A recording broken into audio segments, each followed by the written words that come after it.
Morning. Today's January 17th, 2018. Just pulled up at the gym.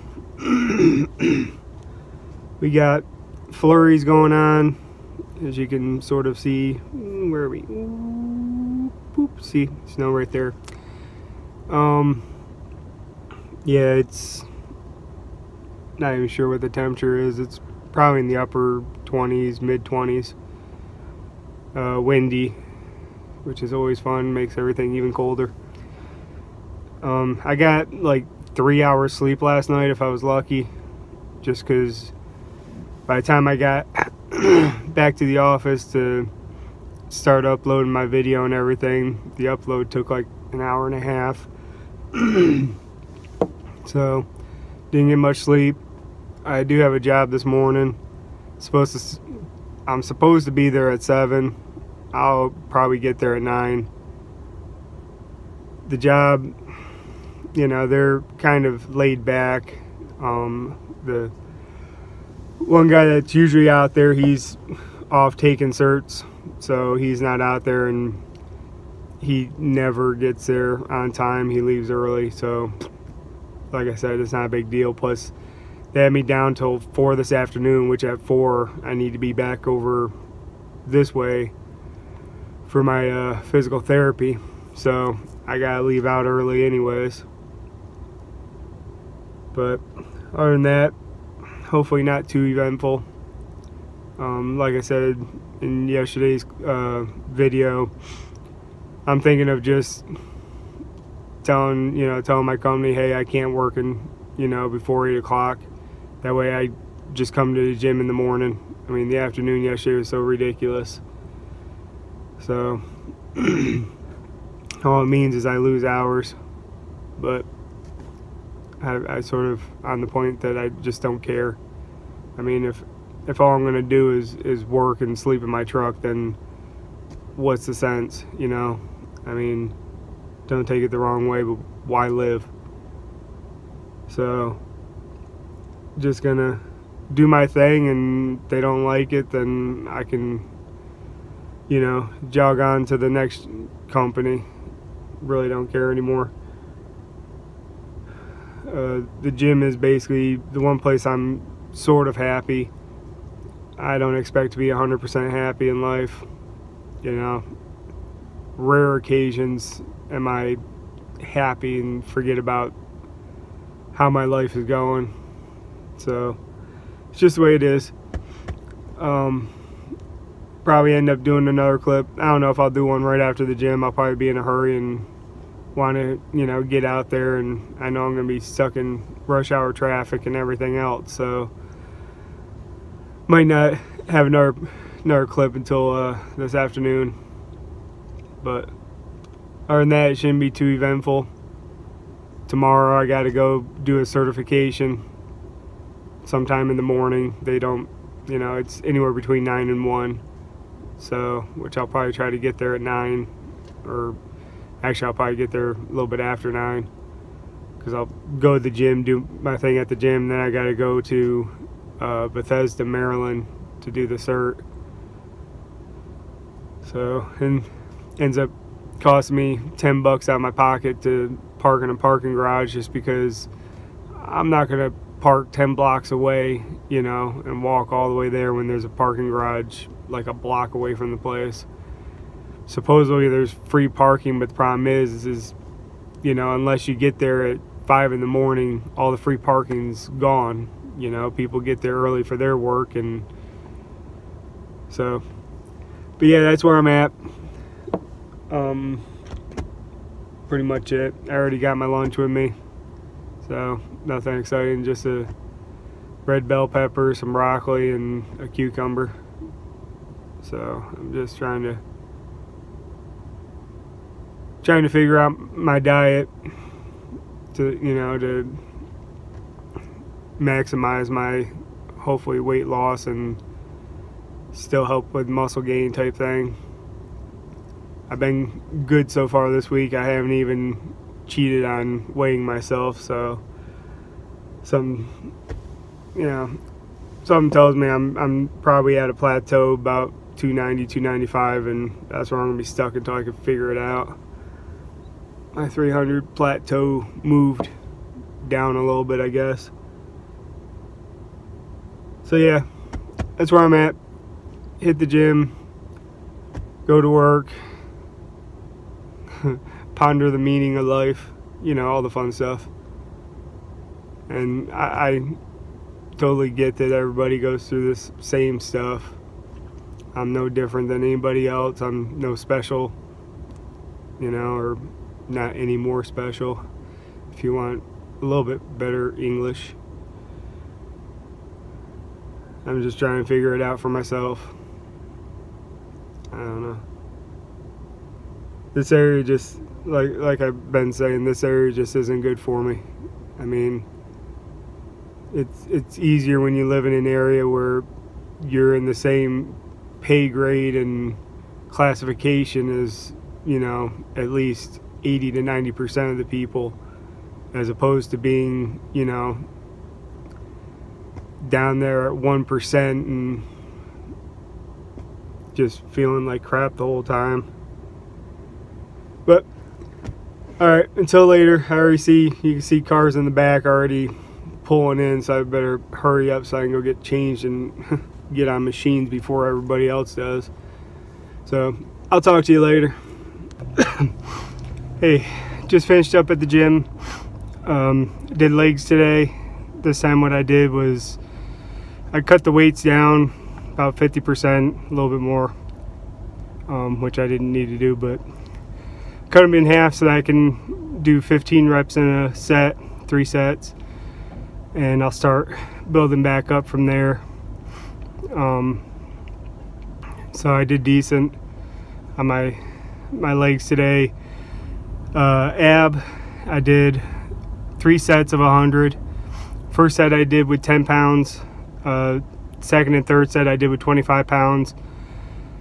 I'm half tempted to bump up to 45 pounds just to, instead of doing 100 reps, you know, knock it down to like 40, 50 reps. Problem is, I don't trust the exercise balls. The one I have, I know will hold 360 because I've done crunches on it weighing 360. These things, the material doesn't seem as good to me. It's hard to explain. It's more like a foamy elastic ball than just a regular like rubber blow-up ball. Like I said, hard for me to explain, but if you look at it, like look at mine and look at theirs, you can notice a huge difference. And they put a bunch of words on it, but none of them say maximum weight limit. Go figure. So I'd hate to put a 45 on there, you know, bust out like 10 of them and then have the damn thing pop on me and have a 45, you know, slam my chest. So I don't know. I'd ask one of the people that work there, but nothing against them, but I know they're not going to know. I mean, it's not like they got the box, you know, read it to know all the information on it and then blew up the balls. So I'll probably try to research it myself, just look online to see if they have a maximum weight limit. Like I said, I wouldn't care if I popped it. I mean, all I'm going to do is, you know, I'll run to Walmart and buy them another one.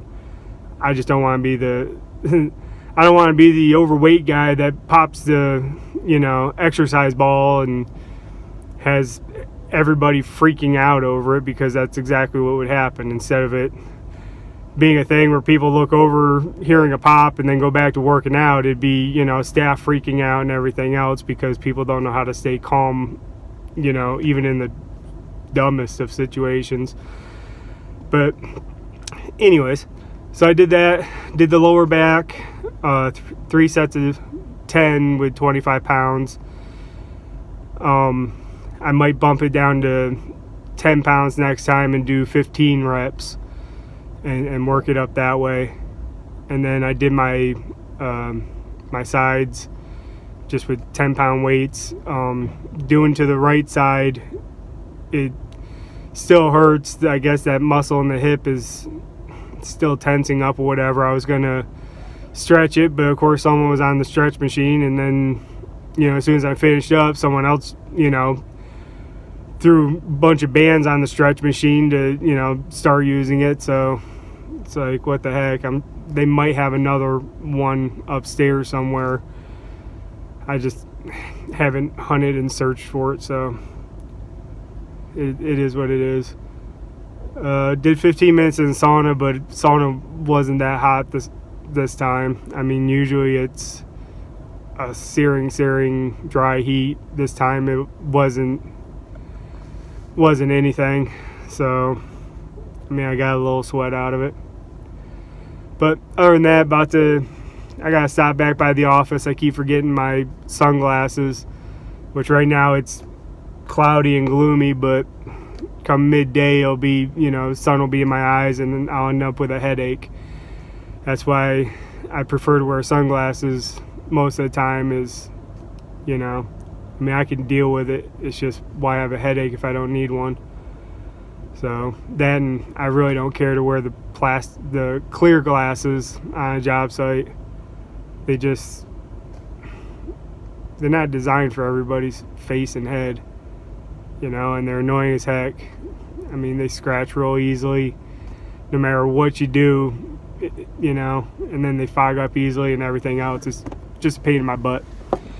But anyways, so yeah, that's where I'm at right now. Like I said, I got to go to DC to cover a job for my brother from another father who's doing certifications. So it is what it is.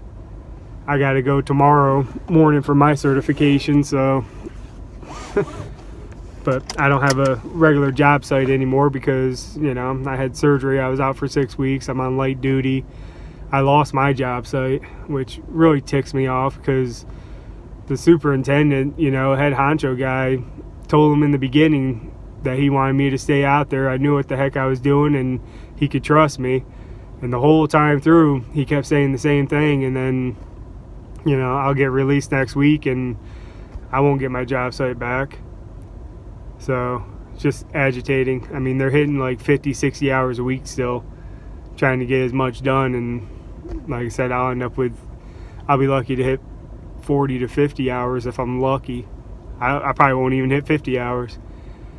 So yeah, I guess it's time to go because one of the snowplow guys just got into the bush in front of me to take a leak, so I don't feel like watching that. So I'll catch you guys later.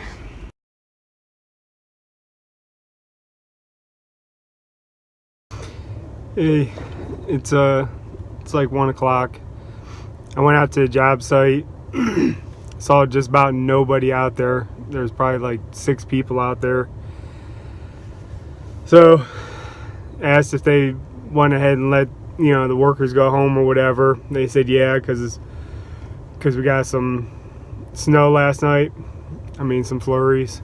But on a job site, it means a lot more, you know, because at that point everything becomes slippery. And I mean, you got guys climbing the side of forms that are, you know, 20, 30, 40 feet high, you know, to make a wall. And yeah, guys walking on rebar, you know, which is metal with, you know, 1 foot by 1 foot square holes in the middle, stuff like that. And just walking on flat wood, you know, has a little bit of snow on it to slip everywhere. So I totally understand, you know, why they went ahead and sent them home. So yeah, I got like 3 hours today. So at that point, came back, went over to the storage unit, got a couple things. Like I said, it's probably by the time I leave out of here, I'll be grabbing that last one thing that I need. So, but yeah, just grabbed some stuff that I forgot. Went over, got some chicken. I mean, some of it's dark meat, but it's baked chicken, you know. I didn't feel like sitting there microwaving a chicken breast for 6 to 8 minutes, you know. So I just did that. ate 7 out of the 8 pieces, which is leaving me feeling pretty damn stuffed. So, but yeah, I just went in the office and everything. My right foot, I kind of figured I had a blister on it. So I went ahead and pulled my boot and my sock off, and it's a nice size, as in it's not wide, but it's tall. Nice tall blister, and it's right where the toes connect to the foot, right in the dead center of the, like around the middle toe. So it's super annoying. I was kind of hoping it would just pop like the other one did on the treadmill, but right now it just keeps building and building.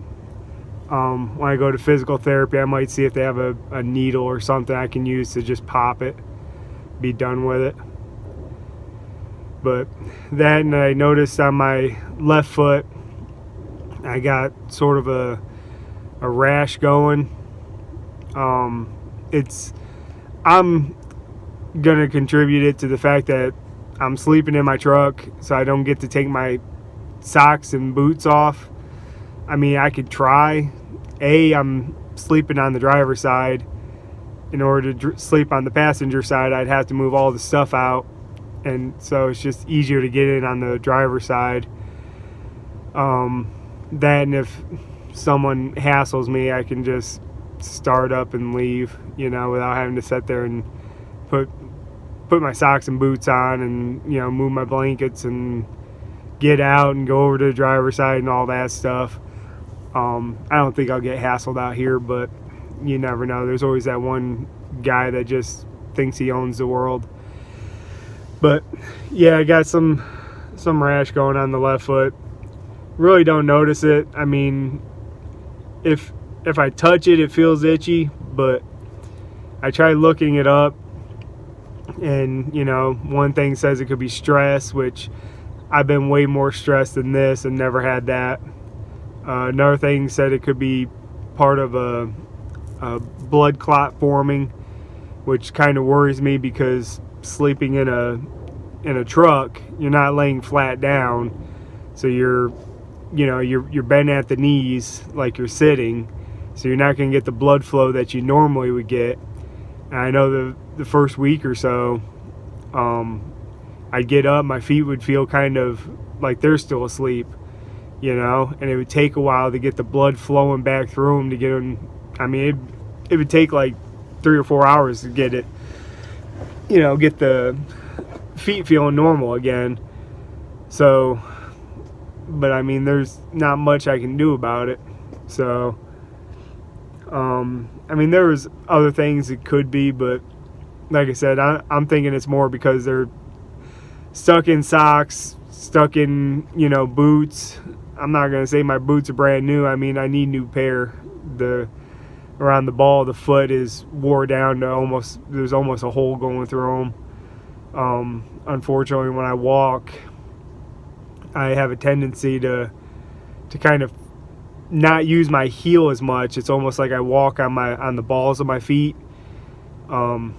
which is the reason why I'm like a freaking ninja, because you don't hear me coming, because I don't have that clop of the heel hitting first and then the slap of the the front of the foot.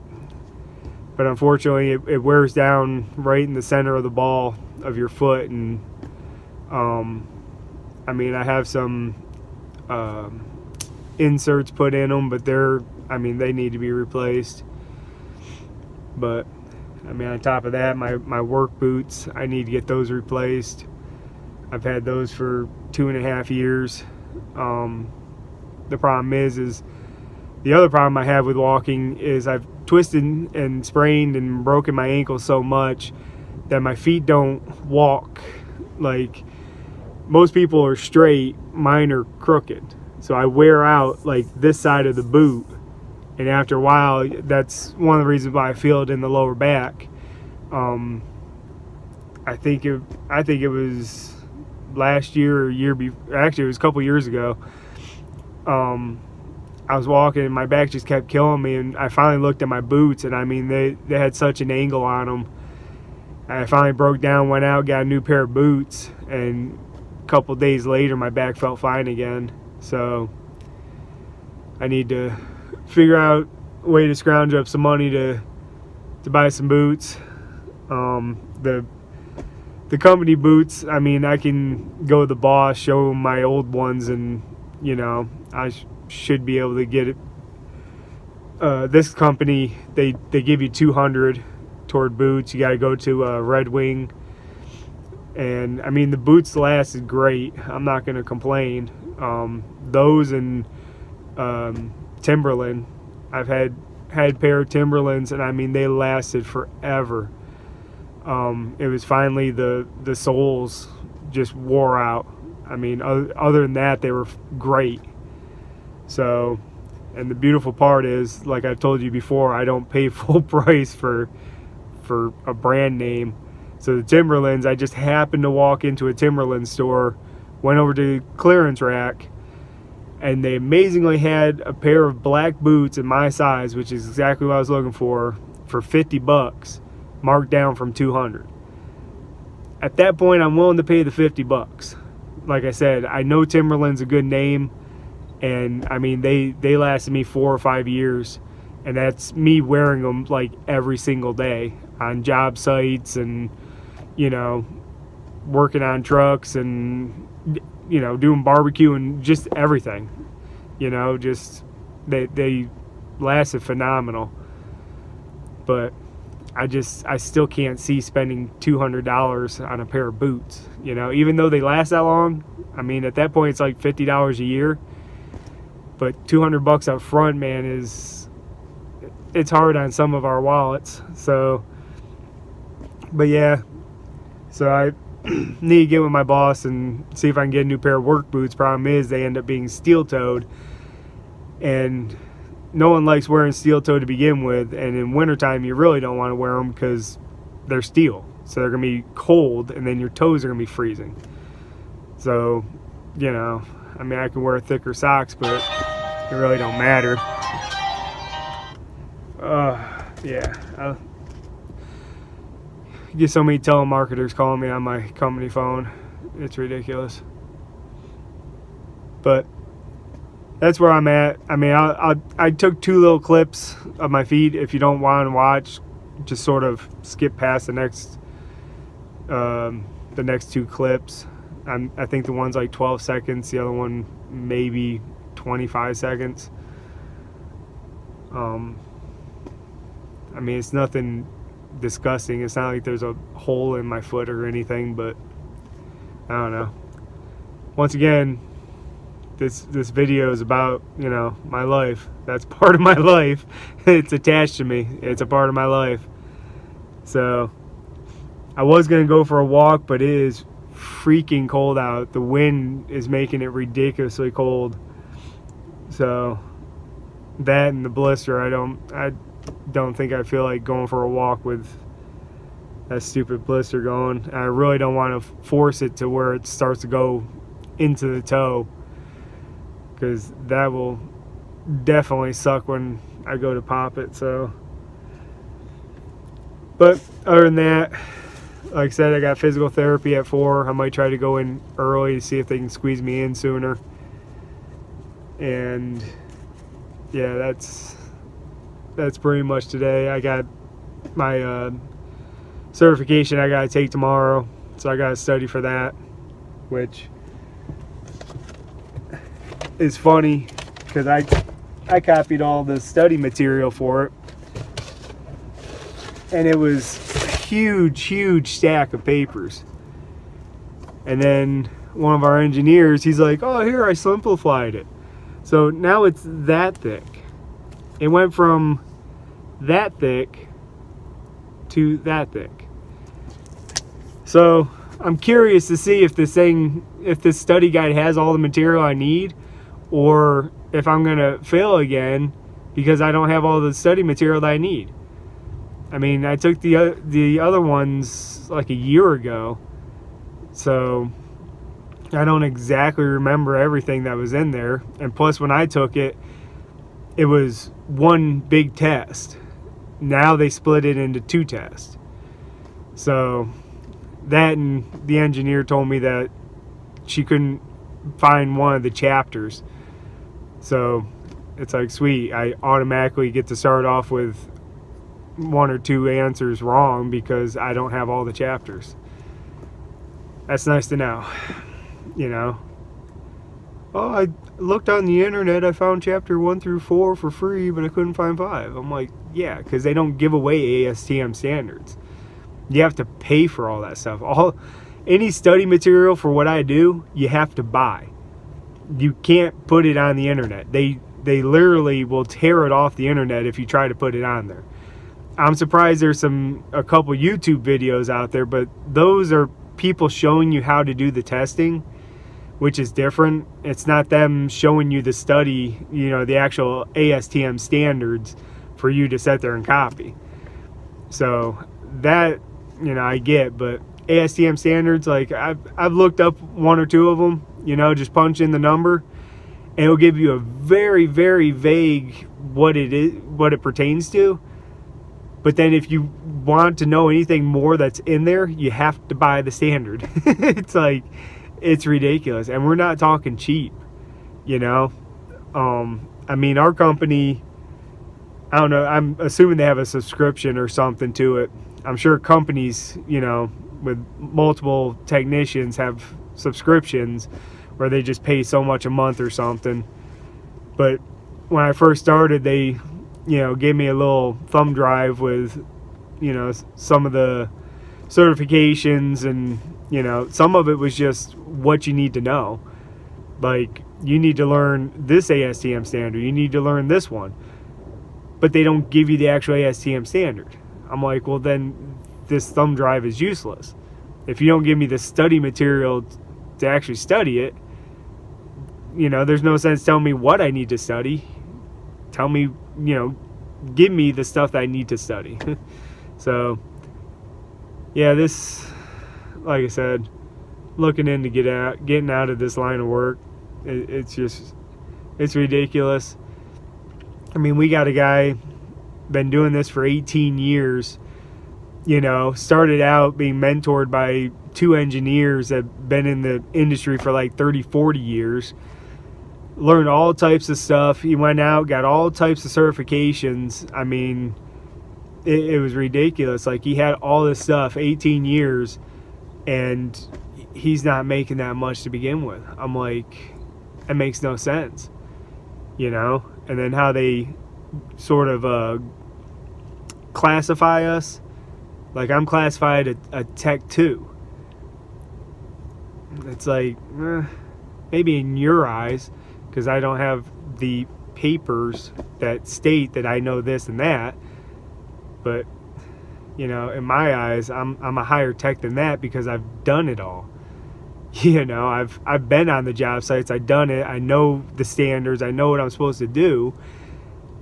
I'm just never allowed to go get the certifications because of the fact that, you know, oh, this job is desperately needing this person to do this. Oh, we'll just send Martin out to do it. Hey, can I get a cert for that? Oh, well, this job site doesn't require any certs for that, so, you know, let's not worry about that right now. We'll get it down the road. That's what I got when I wanted to go get some VDOT certifications, you know, was I was on a job site that didn't require them, so don't worry about it. It's like, wait a second, when you hired me, you told me any certification I wanted, you would send me for, and now you're restricting me. And when I came here, my ACI Concrete 1 was out of date. They sent me for Wassel 1 Concrete. Wassel ain't crap. Wassel is a knockoff of ACI. It's only good in Virginia, DC, and Maryland. My ACI, I could go anywhere with. I could go Ohio, I could go California, I can go wherever. I used it down in Texas. You know? And the best part is, to get VDOT Concrete 1, you have to have an ACI Concrete 1. So now you just sent me for a Wassel 1 to do a quick, easy, cheap fix, you know, so that you can sit there and, you know, tell the client, oh yeah, he's got Concrete 1. But now you guys send me for ACI 1 so I can get VDOT 1. And if you don't have VDOT 1, you don't do a VDOT job. And VDOT jobs are money makers. You know? I mean, that's your roads, your bridges. I mean, seriously. So, it just, like I said, this industry just sort of blows my mind. I started out in precast plants, which is a beautiful way to start. You know, you go in, everything's made right there. They make the molds, you know, the forms, whatever, for the wall, or, you know, we had a architectural, you have a structural, you know, the one precast plant had a hollow core, which hollow core is basically the stuff, if you go on a parking deck and you go to the second level and it feels a little bouncy, that's hollow core. It's basically a slab with round holes going through it, and then it has cables stressed through it, which is the cables are usually stressed to, you know, about 40,000 pounds. And that's how I threw out my back the first time, because I pulled up on them suckers trying to put metal plates under them without thinking. So, but precast plants are a beautiful place to start, because you test a bunch of concrete all day. You got to measure out forms, you got to measure out the inserts, measure this, measure that, and then you get pre-stressing and post-stressing of cables. You know? So, I mean, you get a bunch of stuff that you got to do, and you're doing it and doing it and doing it over and over. You learn it a lot faster, you know? And we did bubble voids at the one place, which bubble voids are pretty cool. I mean, it's basically about a soccer ball size round ball, and it's just plastic with nothing inside, and you line them up inside a form, and then you pour it. It helps the piece be more flexible. It helps reduce the amount of concrete that you need to do it, which some of the bubbles will break. They don't replace them. All you do is you just sort of note which ones broke, you know, and usually they'll mostly fill up with concrete. I'm not going to say they fully fill up, but they mostly fill up with concrete if they break anyways. But it's a beautiful thing that they came up with, and that's something else you can look up on YouTube. I mean, it's, you know, it's just pretty neat, especially some of the videos on YouTube to watch, because they do a time lapse. Like, they'll do a big area and they'll time lapse it, and you'll watch them pull the cables through, and then they'll put the bubble voids in, and then they put the rebar in, and they got their form already set up, and they'll bring in the pump trucks to pump the concrete, and you'll watch them pump it and pour it, and it's really neat. And like I said, the videos are usually like 10 to 20 minutes long. Maybe not even that. Like I said, they time lapse it, so you're not watching it drag out, but you're watching it over, you know, maybe a week span, you know, and it's really cool. But like I said, I enjoy this industry to a point, but it gets ridiculous, you know. In the end, you're just a mule. You just lug stuff around, you know. You lug a 80-pound nuke gauge around, you know, and then you got to pull it out, and you got to drag it across site and pop your tests, and, you know, sitting there slamming a pin in with a 4-ounce hammer, which I got tired of. I went out and got an 8-pound sledgehammer, cut the handle down, did some spray on rubber, made my own little Thor hammer out of it, you know, because I got tired of wailing away on a pin, you know, and you wail away for a minute or two trying to get the dang thing in the ground, you know, and then you're getting so frustrated that you're swinging even harder to the point that you miss and you hit your shin, and at that point you just want to murder someone. But it's, you know, like I said, it's manual labor. You get concrete, you got to get a wheelbarrow, get concrete in it. They always overfill it, so you end up with like 200 pounds worth of concrete that you now got to push around in a one-wheel wheelbarrow. And, you know, you take it over, and then you're hunched over trying to do your tests, because your tests are done on the ground, you know. And then, you know, it's just a lot of lifting and moving. You make cylinder samples. I mean, a 6 by 12 6x12 sample weighs about 33 pounds. You know, a 4x8, you're looking at about 10 pound. And a lot of these places, they want the 6x12s. It's like, really? All it is a little more math to go from 6x12 down to 4x8. That's really all it is. And I told them that out at the one project that I started, and they insisted on 6x12s. And I told my project manager, who's an engineer, I said, well, simple. When they start pouring concrete, you make some 6x12s, you make some 4x8s. It'll be a pain in the ass in the beginning, but you make some, you break them, and you show them the difference. And then you try to push them to do 4x8s, because the amount of cylinders they're going to make out there is ridiculous. Like my other suggestion, put a braking machine out there so you can, you know, do your cylinder breaks out there, record everything, and then you just got to bring the data back to the office. Instead of loading up the back of a truck, bottoming it out, bringing back like a quarter of the samples and having to make multiple trips, you know, 110-mile round trip. But, you know, I'm just an idiot, so, you know, that's how I get treated. I'm just a moron. It's like, all right, you know, you tear up your truck, you waste your gas, you know, you listen to the client when you get a cylinder that has a late break because of the fact that it didn't get back in time, because of the fact that, you know, you got too many cylinders to move around. You know, it's not my problem. I'm just, oh, it's ridiculous. But yeah, so I'm about to do a little bit of studying. Like I said, I'm going to try to go over to PT early, see if they can get me in early. Sometimes they can, which is real cool.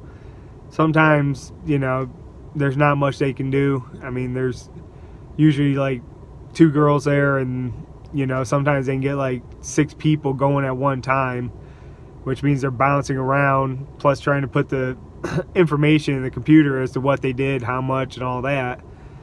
So, but every now and then you get someone that cancels and they can pop you right in. But pretty much just study, and I don't know. I just really don't know. Like I said, I really need to find a different type of job. I mean, I used to be gung-ho back, you know, I don't want to sound older than I am, but I was gung-ho probably a couple years ago, really. But maybe 3 years ago. I'm just, you know, after you injure yourself so many times and have surgeries, and, you know, everything just gets harder and harder, you know, and, you know, life just keeps beating you down and beating you down. There's only so much you can do, you know. I sleep in my truck, which is why I'm now having problems with my feet, my ankles, and I have no clue what's going on there. You know, I really don't want to hear that I'm forming a blood clot or something. I don't think I can deal with more time off from work, and then again, I guess if I die, I don't have to worry about going to work. But don't take that the wrong way. I'm just messing. But yeah, I don't know. I mean, smartest move is computers. You know, they're going to constantly be building and building computers, faster computers, smarter computers. Technology is going to keep advancing and advancing. It's amazing that, you know, we can't get any up-to-date equipment, you know, for the stuff that we do. I mean, our newt gauge, like I said, the whole thing with the case and, you know, the pin and the plate and everything is like 80 pounds. The gauge itself weighs probably about, I'd say, 40 to 50 pounds. It's like, you can't come up with a lighter gauge. Seriously. I mean, some of the guys, I mean, me, I just grabbed the case, you know, carried out of the office, throw it in the back of my truck, chain it down, But some of these guys, it's like they got to take it piece by piece. You know, open it up, take the gauge out, carry it out to their truck, walk back in, get the plate and the pin and hammer, carry it out, put it on the truck, go back in, get the case. Because they can't lug that whole thing at once, you know? And someone told me that they were thinking about coming out with, like, I think he said an electric gauge. Because right now ours is nuke. It's radiation that's doing the reading. In the end, it's a glorified calculator. So, but yeah, right now it's radiation, which is why we have to wear our little dosage meter that we send in at the end of the month, you know, and then probably a month later you find out if you're going to grow a third eye or not. It's like, yeah, I want to know after the fact. How about you give me some radiation that reads up front so that if I'm getting overdosed. But these gauges have been used since the 50s. They've never had a problem out of them. You get more radiation from like a microwave than you'll ever get from one of these. So it's not a big deal, and the radiation source is double encapsulated. So I mean, you can run it over with a dozer or excavator or, you know, whatever you can find, and you'll never break it. Which, you know, is a beautiful thing, which is why they've never had a problem with them. I mean, they've had gauges get run over, and all it does is it breaks the case or, you know, messes up the drive rod or something like that. That's about it. So I'm not really worried about radiation, but I'm just like I said, I used to be all about the weight, you know. Hey, yeah, I'll lug that. I'll pick that up. What, you need the back end of your car moved? I'll pick it up and move it, you know. And now I'm just, I tore my body up too early, I guess, you know. I mean, I didn't tear it up in the gym. In the gym, I never injured myself. I only injure myself when I'm working. And that's because I'm trying to get the job done as fast as possible, as neatly as possible. And, you know, you don't think all the time. So, it's just the way it is. But, yeah, this was supposed to be a couple-minute clip, and once again I went on rambling, so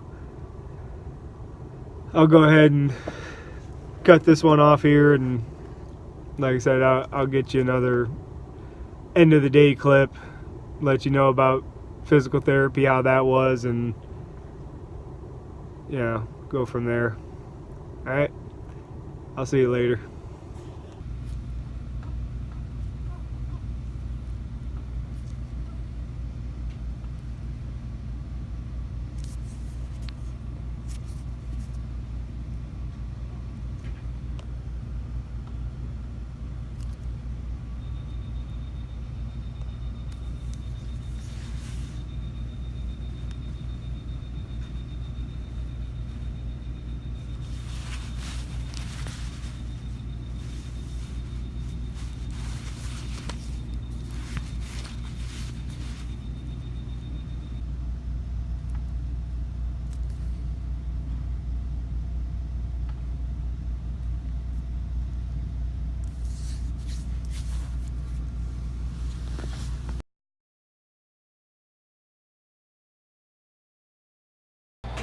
Alright, it's almost 7:30. Just got done watching Allie and her good pallies there with their live stream. It's called Fit Faced. Definitely got to watch it. It's on Twitch. If you follow Allie, she lets you know what time it's going to show and stuff. Great motivation. I mean, they do an awesome job. They motivate each other. They push each other. They joke around with each other, you know. It's nice to watch. I mean, when they joke around, they don't stop working out. They're still busting their butt. They just, you know, poke fun at the same time. But it was a great live stream to watch. I enjoy them. It's kind of nice. I went to physical therapy. I went to ask the one nurse, about my blister on my foot. Just see if there's anything I can do, because it's not that it hurts a little bit. It's more annoying than anything. Like I said, it's right between basically where the toe meets the foot. It's like right there in the dead center, and it's just annoying. But I asked her if there was any way that they could just pop it for me. They're like, no, you'll get an infection. I'm like, all right. And the one nurse sort of got kind of went mama on me, like, oh, you need to let it do its thing and all that, and once it pops, then you got to soak it in Epsom salt or alcohol, and make sure you kill everything, or you're gonna get this and this and this, and your lower half of your body will fall off. And all I said was, all right, I don't have anywhere to put a bucket of water to do Epsom salt. I'm like, I don't think my boss is gonna enjoy me soaking my feet in the middle of the office. Well, don't you have a bathtub at home? I'm like, no, my pickup truck doesn't have a bathtub. Well, what do you mean? I said, I'm living in my pickup truck. And she just sort of got judgmental, started judging me, why are you living in your truck? What the heck? Excuse me, not everybody can always win Monopoly, just saying. I did fairly good when I used to play Monopoly, but not the best. But she just sort of got a little judgy on me, and that just I felt sorry for the physical therapist, because that put me in a mood. It's like, don't judge me. I'm doing the best I can with what I got right now, woman. I mean, I appreciate the information, but don't suddenly get into my business. But yeah, it kind of put me in the mood for physical therapy. At that point, I was agitated, and agitated isn't always bad. I blew through the workouts. Weighted squats. It's like, she gave me what I ended on last time. I'm like, why don't you just add weights? And she's like, oh, I want to make sure you can still do this. So I blew through them, and I'm like, all right, we'll add weights now. I mean, I feel bad when when I'm a dick to them, because it's not their fault. They're just trying to make me, help me heal and get better so I can get back to, doing my thing. But it's difficult. Unfortunately, I meld everybody together, and one person pisses me off, and suddenly, everybody's melded together, and I don't want to deal with anybody, But physical therapy went great. My walking planks on the exercise ball, she added to it, and I blew right through them. And the other therapist, she's like, man, you're just flying through them now, aren't you? And it's like, yeah, because I'm agitated. But got that done. Came back to the office. Started to get my my clips onto my laptop. Went ahead and made something to eat. Then watched the live stream, and here I am. So I'm not going to drag this one out. I know that one that I did this afternoon was kind of way longer than I was trying to do. But like I said, unfortunately, when I go off on a rant, it takes time and it takes data. So, but yeah, as of right now, I don't have anything.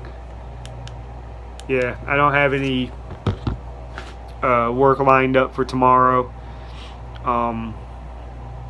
I've told them numerous times, if my work order isn't, sent to me by basically 8 o'clock, don't bother, because I'm not checking my phone after that. I don't get paid to be on call.